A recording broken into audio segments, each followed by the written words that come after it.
Today I'm going to show you how to rejoin a WhatsApp group after you left without wanting to left. So first you want to open WhatsApp and then click on the three dots to go to settings. So there's only two ways to do this.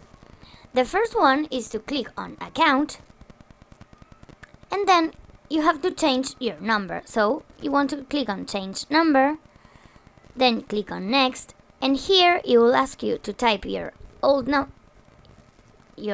phone number and then enter your new phone number. Once you've done that, go back to the group chat you left and you will show you an option to rejoin that group.